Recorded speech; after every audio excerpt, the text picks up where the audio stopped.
Assalamualaikum warahmatullahi wabarakatuh. Nama saya Muhammad Zaishan Mahir, nombor kad matrik I1710255. Dan video ini disediakan untuk memenuhi kehendak final exam bagi subjek Integrated Marketing Communication.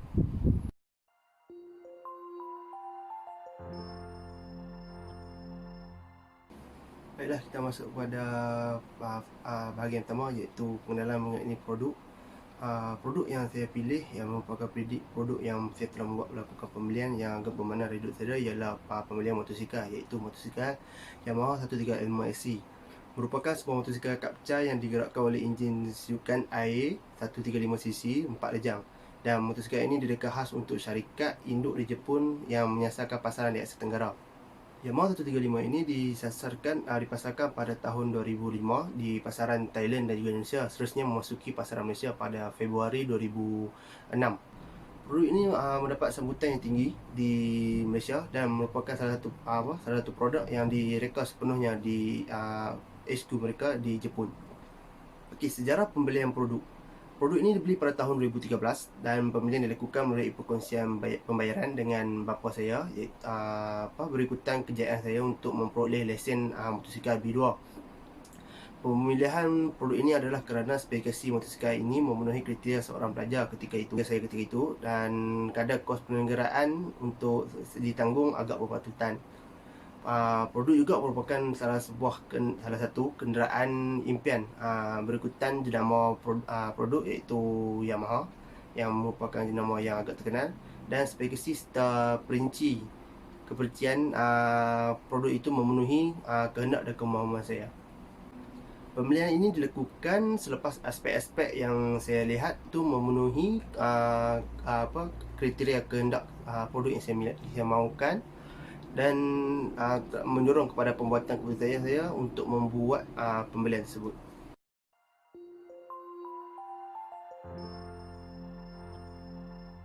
Baiklah, keputusan membeli iaitu buying decision secara amnya ditarifkan sebagai minat pengguna untuk membeli atau tidak membeli produk.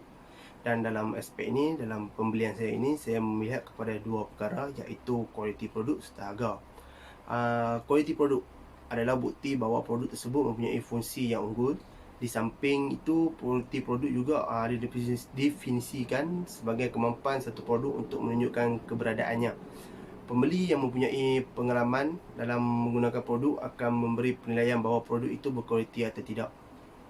Atribut yang sering menunjukkan kualiti produk termasuk kemudahan, ketahanan dan fungsi. Kewajipan syarikat atau pengeluar ataupun pemasar adalah untuk menawarkan produk yang berkualiti, sementara pembeli akan menentukan tahap kualiti barang. Pembeli menyukai produk berkualiti, terutamanya produk dengan kualiti tinggi tetapi dengan harga yang kompetitif.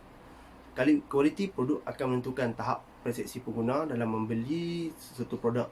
Produk berkualiti akan mendorong pengguna untuk membuat keputusan untuk membeli. Maklumat yang tepat mengenai kualiti produk akan menjadi pertimbangan pengguna untuk membeli produk tersebut. Faktor kedua ialah harga. Harga adalah nilai nominal tertentu yang digunakan pengguna untuk memperoleh barang. Harga juga didefinisikan sebagai nilai barang atau perkhidmatan yang akan diperoleh oleh pengguna.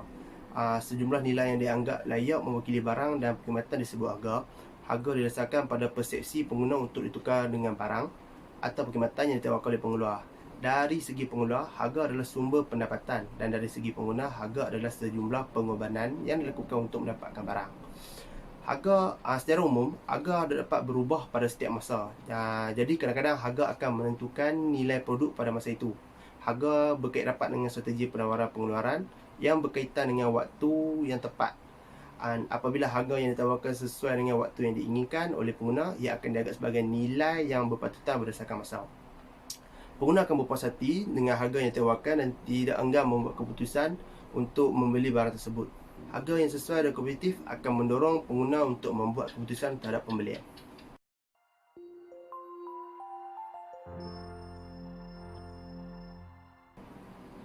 Okey, bahagian ini akan dilihat bagaimana saluran komunikasi yang digunakan oleh penjual dapat mempengaruhi saya untuk membuat pertimbangan dalam pembelian produk tersebut. Yang pertama adalah iklan. Iklan yang saya dapati terdapat pada dua medium, iaitu di media sosial dan juga di media cetak. Dalam media sosial terdapat dua, iaitu pemasar mengiklankan mengenai produk di media-media sosial dan internet. Antara medium yang digunakan pemasar adalah mengiklankan produk di Facebook. Dan medium ini saya dapat membuat perbandingan dari segi harga dan juga spesifikasi kenderaan yang saya minat. Saya juga dapat maklumat baru mengenai perincian produk yang ingin saya mahu. Selain itu, pemasar juga menggunakan influencer ataupun mereka yang berpengaruh dalam bidang-bidang media sosial untuk membuat review ataupun pendedahan mengenai produk. Sebagai contoh boleh kita lihat adalah di saluran galeri kereta, Abanggan dan juga lain-lain. Di sini mereka menunjukkan bagaimana keadaan dan juga penggunaan produk tersebut. Hal ini amat berkesan dan memberi impak kepada saya untuk membuat keputusan. Berikutan saya dapat merasai pengalaman visual iaitu VR yang dilakukan oleh influencer tersebut dan dapat saya dapati di dalam video mereka. Seterusnya adalah risalah. Pemasar meletakkan risalah mengenai di majalah, surat khabar dan juga papan kenyataan untuk menarik pembacaan pembeli.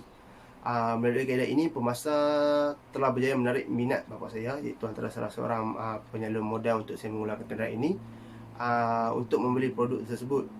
Ini berkaitan pada usia beliau.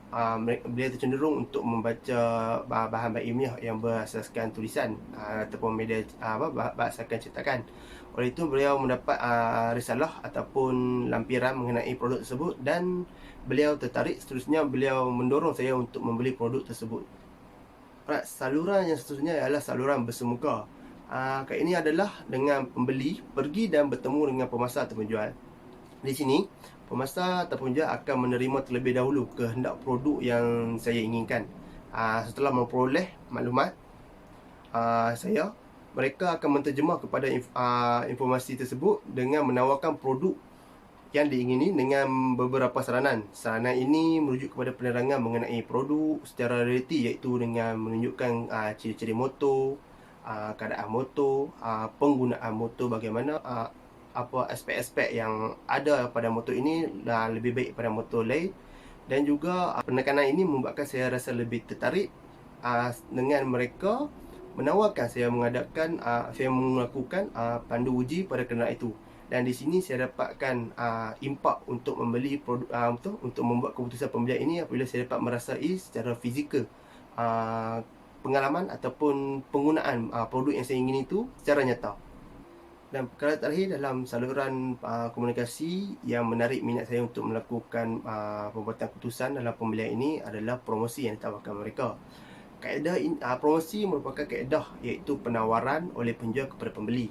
Bagi menarik minat pembeli, pemasar menawarkan beberapa manfaat kepada pembeli seperti kaedah pembayaran yang pembeli mampu lakukan, manfaat produk kepada pembeli seperti servis kenderaan selepas pembelian, caruman insurans jika berlaku sebarang musibah, dan juga free gift ataupun hadiah sampingan diberikan kepada pembeli. Seperti contoh masa-masa pembelian saya, mereka memberikan sebuah helmet, pasang baju hujan dan juga beg Yamaha. Kaedah ini amat menarik dan juga amat berkesan, di mana saya begitu tertarik dengan pemberian promosi tersebut, menyebabkan saya membuat keputusan untuk membeli produk tersebut dengan jayanya.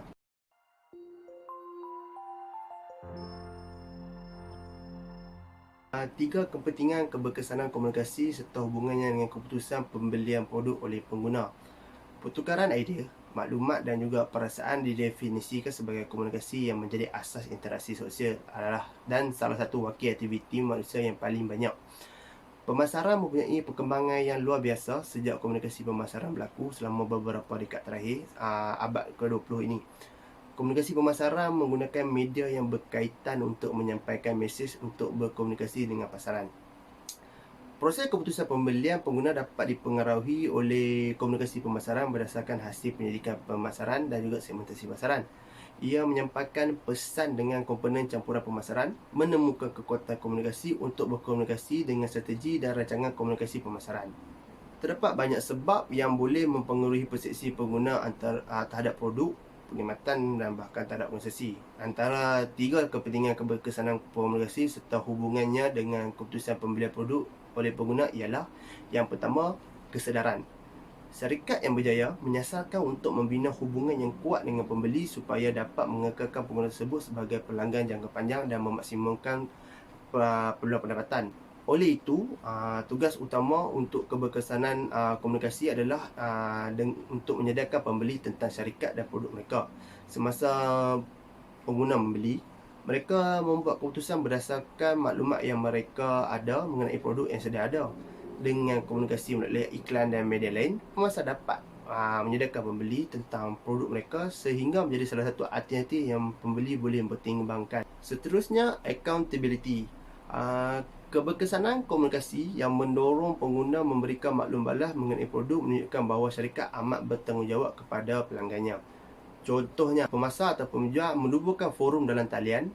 Sebagai contoh, grup peminat kenderaan Yamaha SC di Facebook yang membolehkan pengguna ataupun pelanggan menggunakan menyiarkan komen mereka pada produk dan berkongsi pandangan mereka dengan pengguna lain.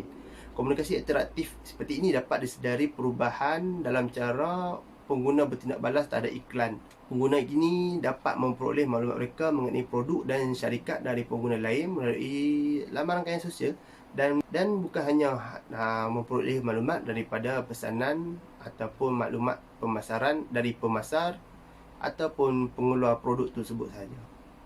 Dan yang terakhir adalah pilihan. Menurut World Federation of Advertisers, komunikasi produk melalui media seperti periklanan mempromosikan pilihan untuk pengguna.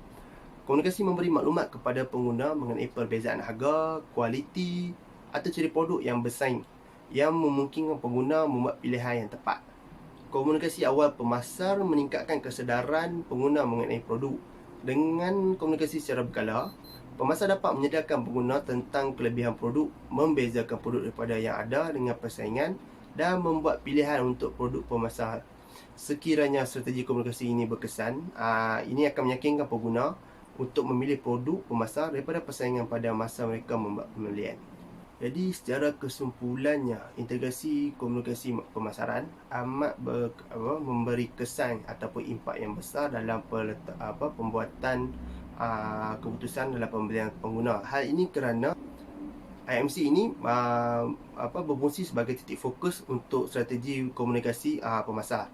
Pada hakikatnya, apabila perniagaan ingin menaikkan mesej jama atau produk kepada pelanggan yang disasarkan, ia akan melakukannya melalui pendekatan komunikasi yang konsisten dan terorganisasi. Dan perkara-perkara ini dapat dilihat melalui IMC yang dilakukan oleh pemasar-pemasar terkini. Sekian saja daripada saya. Assalamualaikum warahmatullahi wabarakatuh.